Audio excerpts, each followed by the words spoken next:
কি ঘুম থেকে উঠতে ইচ্ছা করে না? স্বপ্নে কারে দেখতেছিলা?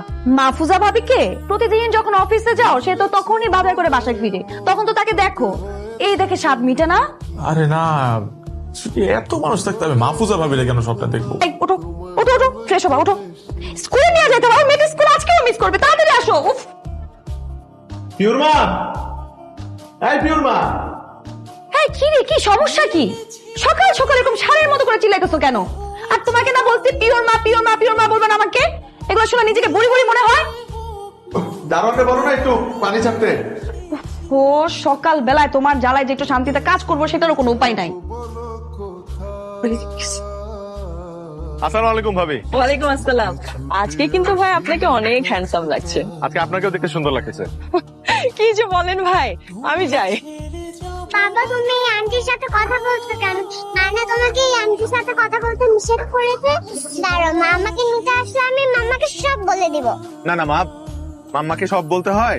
তাহলে আমাকে আইসক্রিম কিনে দাও। ওরে বাবা রে, নিজের বাপে ব্ল্যাকমেল করতেছস? ঠিক আছে, না দিতে চাইলে না আমি মাম্মাকে আমার সব বলে দিব। না না না না, ঠিক আছে।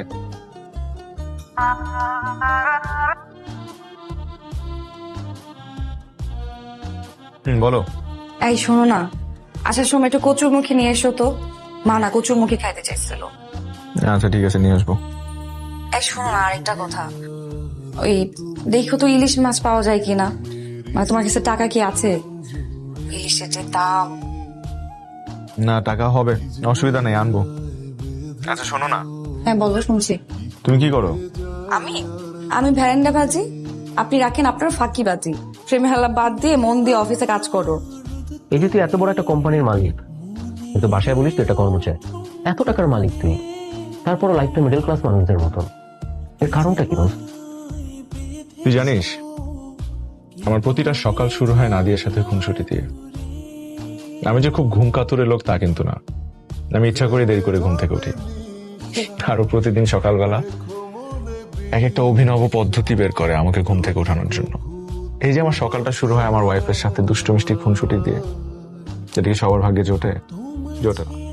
এই যে আমাকে ফোন দিয়ে বললো কচুর মুখী নিয়ে আসতে, আবার ইলিশ আনার কথা বলার সময় একটু চিন্তা করছে যে ওর হাজবেন্ড ইলিশ কেনার সামর্থ্য রাখে কিনা। এই মানে এইটার পেছনে যে একটা দরদ না, মানে এই দোষ, এগুলা কিচ্ছু থাকবে না যখন তারা জানতে পারবে যে আমি অনেক টাকার মালিক। ইদানিং তুমি আমার দিকে